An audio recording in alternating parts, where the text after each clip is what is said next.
안녕하세요. 한티베르커입니다. 일하는 중에 시간이 남아 잠들어 있던 대표를 꺼냈습니다. 30도로 세팅하려고 합니다. 오미날의 각도를 수정하기 위해서 날것을 마킹합니다. 이 작업은 오미날의 각도를 변경할 때 수평이 맞는지 수시로 확인하기 위해서 필요합니다.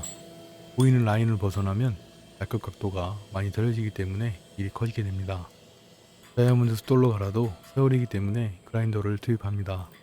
수정하고자 하는 각도를 점검하고 위치를 잡습니다. 휠을 돌려서 연마될 지점을 확인합니다. 보조대를 이용하여 연마 각도를 설정합니다. 공구강은 단단하기 때문에 열이 가해지면 열풀림이 생기고 날이 탈 수 있습니다. 그래서 빠르게 좌우로 이동하면서 연마합니다. 힘을 많이 주고 눌러서도 안됩니다. 마찰이 커져서 오미날이 열받습니다. 바탕쇠는 연강이기 때문에 열 좀 받아도 큰 문제는 없지만 2층 복합강의 날 것은 아주 예민합니다. 그라인더 없이 각도를 수정하는 건 끔찍합니다. 이어폰을 귀에 꽂고 무아지경에 빠진 후에 핸세어를 갈아야 할 수도 있습니다. 그라인더가 빠르고 편하지만 살살 다뤄야 합니다.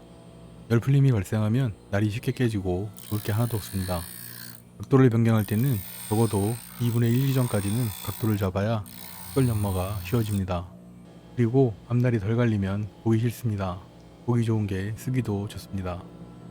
날끝이 제대로 갈리는지 확인합니다. 면적이 넓어질수록 더 빠르고 간결하게 움직입니다. 그라인더로 갈아도 반밖에 못 갈았습니다. 앞날의 반 이상은 각도를 잡아야 각도 유지가 되면서 앞날 갈기가 수월합니다. 하드우드를 주로 다루면 28에서 30도 이상의 마무리 대패도 필요합니다. 밑날 상태가 썩 좋지 않아 다시 잡습니다. 이미 연마해 놓은 어미날이라 올해는 안 걸릴 것 같습니다. 밑날 내기는 호출법, 연마법으로 나뉘는데 숫도를 사용하는 것은 연마법에 해당합니다. 다이아몬드의 거친 면을 다시 물숫돌로 잡습니다. 밑날 내기를 할 때는 숫돌 평면 상태에 따라서 더 빠르게 밑날 내기를 할 수 있습니다. 숫돌 평면을 잡는 시간이 무엇보다 중요합니다.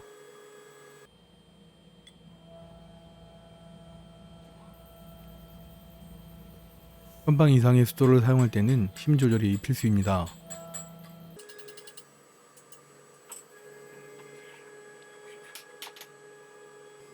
고천방 마무리 들어갑니다. 고천방이라도 갈리는 숫돌이기 때문에 힘 조절도 필수입니다. 조금 아쉽긴 하지만 남은 시간을 기약하겠습니다. 앞날 갈기는 각도가 정확해야 파지가 쉽고 말끝 연마에 집중할 수 있습니다. 이 과정은 앞날의 배를 잡고 각도를 수정하는 단계입니다. 폭파기는 의미 없이 하지 마시고 배를 자주 잡아 관리하는 것이 좋습니다. 흑산 그라인더가 누구나 있는 것은 아니니까요. 어미날 좌우측이 아직 덜 가렸습니다. 다 잡힐 때까지 연마합니다. 여기서 포기하면 계속 저러고 써야 하는데 보기가 좀 그렇습니다.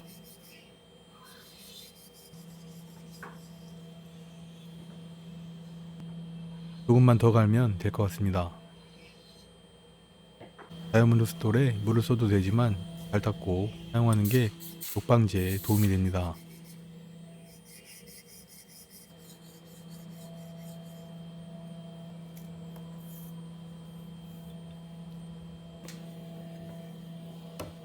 팔배방부터 다시 시작합니다. 앞날에 배가 없으면 파지가 더 쉬워지고 각도가 쉽게 유지됩니다. 배가 나오지 않도록 정확하게 파지하고 앞날을 고르게 눌러줍니다.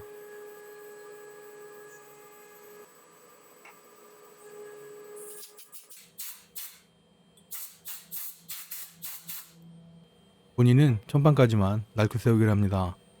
식전대패로 자주 가라 써보겠습니다. 여러분들도 자주 가라 관리하시면 좋을 것 같습니다.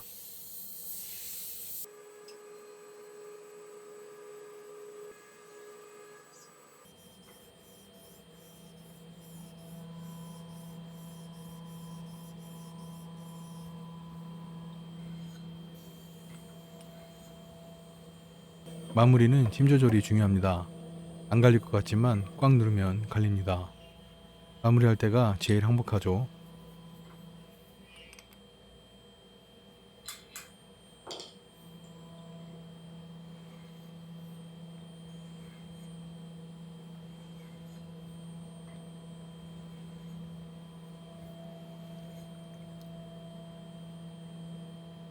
분할 상태가 안 좋아서 기본각과 이중각을 다시 손봅니다.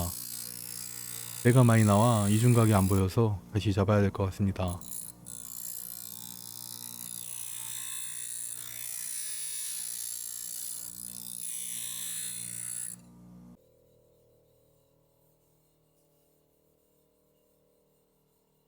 날의 배를 잡는 데는 세워서 웬만하는 게 편합니다.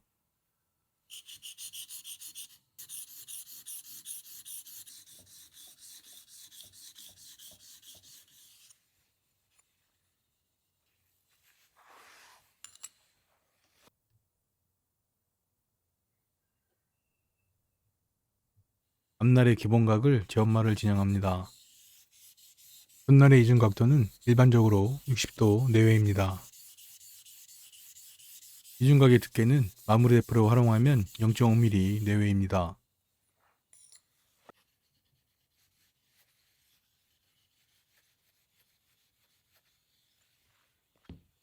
뒷날이 오미날에 잘 붙는지 확인합니다. 하는 김에 대패치까지 손을 보겠습니다. 물매면을 손보기 전에 누르놈을 손봅니다. 누르놈은 좌우로 0.5mm씩 여유가 있어야 대패날의 수평을 바로 잡을 수 있습니다. 어느 부분이 꽉 차는지 확인하고 모서리와 면을 다듬습니다. 톱을 사용해서 많이 덜어내야 할 때도 있습니다.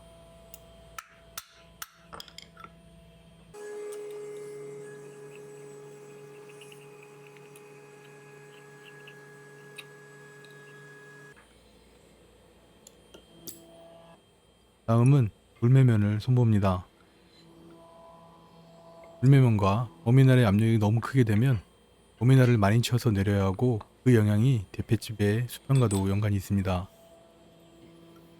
대패질이 안되면 물매면의 압력과 오미날의 각도에 따른 변화를 예상하셔야 합니다.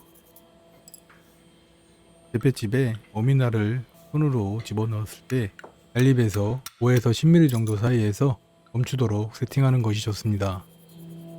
본인의 스승님은 고수의 대패는 대패칩과 날 주변이 깨끗하다라고 말씀하셨습니다.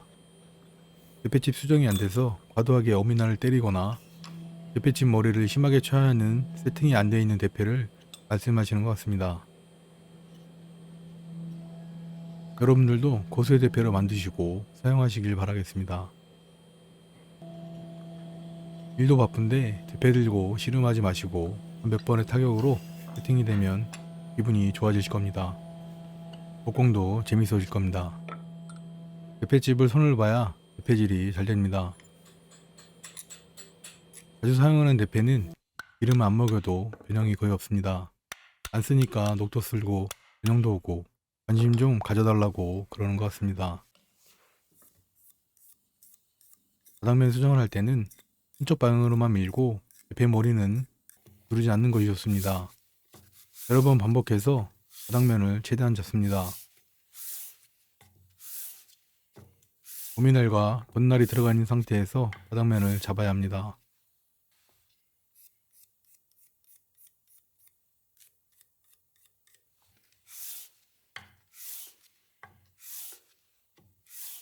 이제는 바닥면을 수정합니다.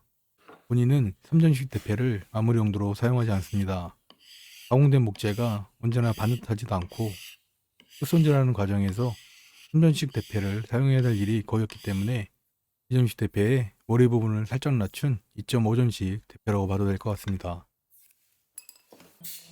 2전식 대패를 구성할 때 소포초드를 사용하면 난립 부분은 6mm 이하로, 대패 끝면은 8에서 10mm 이하로 사용하고 단단한 나무를 주로 사용하면 난립 부분은 6에서 8mm까지 바닥면을 구성합니다.